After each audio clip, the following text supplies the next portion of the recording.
Informasi berikutnya, polisi lepas tembakan peringatan saat pelaku tawuran kabur ke area pemakaman umum Kober, Petamburan, Tanah Abang, Jakarta Pusat. Aksi sweeping dilakukan usai tawuran terjadi 3 hari berturut-turut, bahkan hingga lapak pedagang dan bengkel motor terbakar.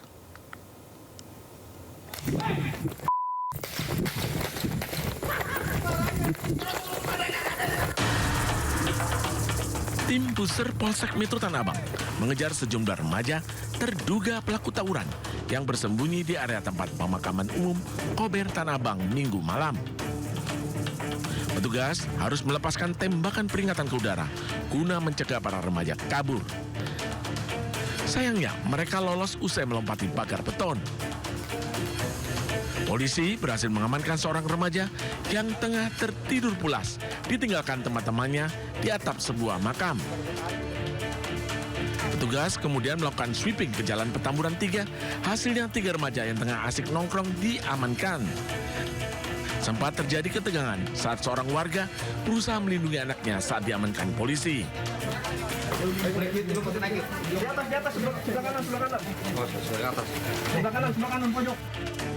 Penggeledahan dilanjutkan di sebuah rumah kosong yang dijadikan markas terselubung para remaja. Ditemukan senjata tajam berukuran besar dan sebuah botol diduga bong alias alat hisap sabu.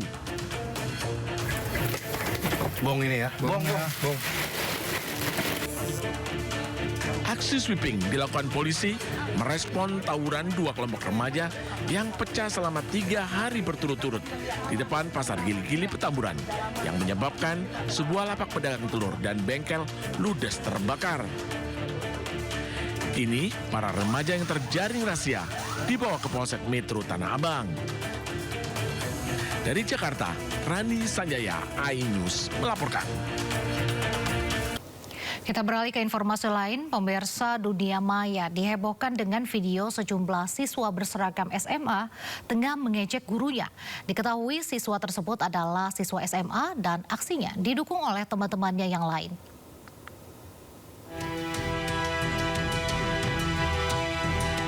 Aksi tak terpuji dilakukan siswa-siswa SMA diunggah di media sosial. Sejumlah siswa melakukan pelecehan terhadap gurunya dengan mengacungkan jari tengah. Video ini pun viral di media sosial dan menjadi sorotan berbagai kalangan. Menanggapi hal tersebut, Gubernur Jawa Barat Deddy Mulyadi menyarankan hukuman yang sekaligus membentuk karakter para siswa. Saya memberikan saran, anak itu tidak skorsing selama 19 hari ini saran. Mudah-mudahan sarannya bisa digunakan. Tapi diberikan hukuman membersihkan halaman sekolah, menyapu dalam setiap hari dan membersihkan toilet. Ini yang saya sarankan. Waktunya bisa 1 bulan, bisa 2 bulan, bisa 3 bulan. Tergantung perkembangan dari anak itu sendiri. Aksi sejumlah siswa sekolah favorit di Purwakarta ini dinilai menciderai nilai-nilai pendidikan dan etika di lingkungan sekolah. Pasca insiden, para siswa yang ada di dalam video langsung meminta maaf. Pihak sekolah pun sudah memberikan langkah disiplin. Para pelaku mendapatkan sanksi skorsing dari pihak sekolah. Dari Purwakarta, Jawa Barat, Irwan, iNews melaporkan. Pemirsa, aksi Bupati Malang yang merupakan kader PDIP melantik anak kandungnya sebagai Kepala Dinas Lingkungan Hidup menuai sorotan publik. PDI Perjuangan menyoroti tindakan Bupati dan memberikan kritik tajam atas tindakan tersebut.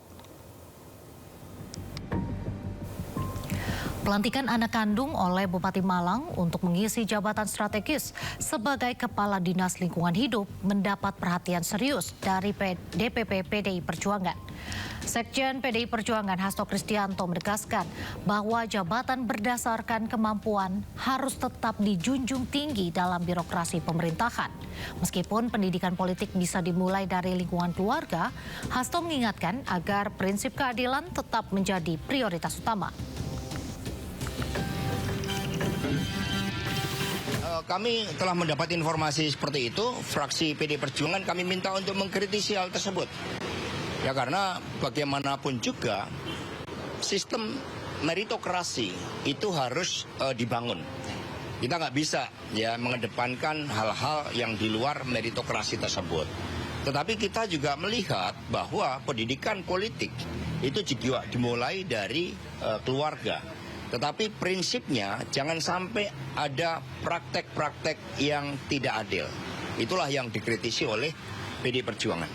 Menerobos banjir, satu unit mobil hanyut terbawa arus air di kawasan Jalan Bandung Cinere, Depok, Jawa Barat. Banjir yang terjadi sejak subuh tadi pagi diduga kiriman dari kawasan Bogor. Ada mobil yang kelep kesandung di jembatan. Warga dikejutkan dengan meluapnya air dari aliran sungai hingga menyebabkan tanggul jebol di jembatan penghubung Jalan Bandung yang merupakan perbatasan antara Pondok Cabe, Tangerang Selatan dan Depok. Akibatnya satu unit mobil yang sempat nekat menerobos banjir terjebak hingga terbawa arus air yang deras. Banjir diketahui mulai meluap hingga menutup jembatan sejak subuh pagi tadi. Petugas damkar yang tiba ke lokasi bersama warga berusaha mengevakuasi mobil agar tidak terbawa air lebih jauh. Banjir ini diduga disebabkan kiriman dari Bogor yang sejak tadi malam diguyur hujan sangat deras. Banjir merendam sejumlah wilayah Solo usai diguyur hujan. Namun banjir di kawasan Joyotakan malah bikin geger karena banjir berwarna merah.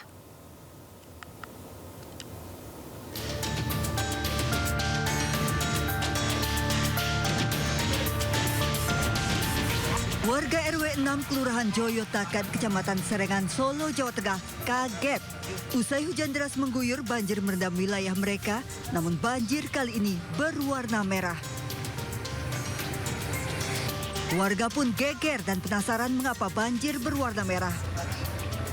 Setelah ditelusuri, banjir berwarna merah disebabkan dari kain dalam plastik yang ditemukan dekat pintu air. Nah, waktu kita berusaha naik ke atas tangga pintu air itu kita melihat airnya berwarna merah. Ternyata kita telusuri di sekitar sini ada plastik. Ada plastik itu di dalamnya kayak semacam ada pewarna gitu loh, Mas. Beberapa titik di kota Solo terpantau banjir hingga 1 meter usai diguyur hujan, dengan 9 kelurahan terdampak dan kelurahan Joyotakan yang terparah. Dari Solo, Jawa Tengah, Dia Sinta, iNews melaporkan.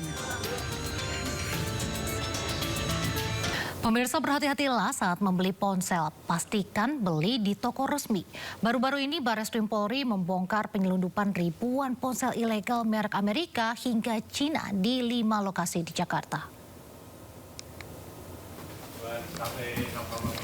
Tim Bareskrim Polri membongkar sindikat penyelundupan ponsel ilegal di 5 lokasi di Jakarta Barat dan Jakarta Utara. Salah satunya di sebuah gudang di kawasan Kamal Muara, Jakarta Utara. Di lokasi ini, polisi menemukan ribuan spare part casing, LCD, dan baterai ponsel berbagai merek.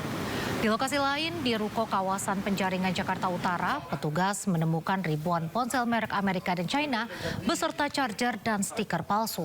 Sementara di kawasan Kalideres, Jakarta Barat, petugas menemukan ratusan ponsel rusak, diduga akan dilakukan rekondisi dan dijual sebagai ponsel baru.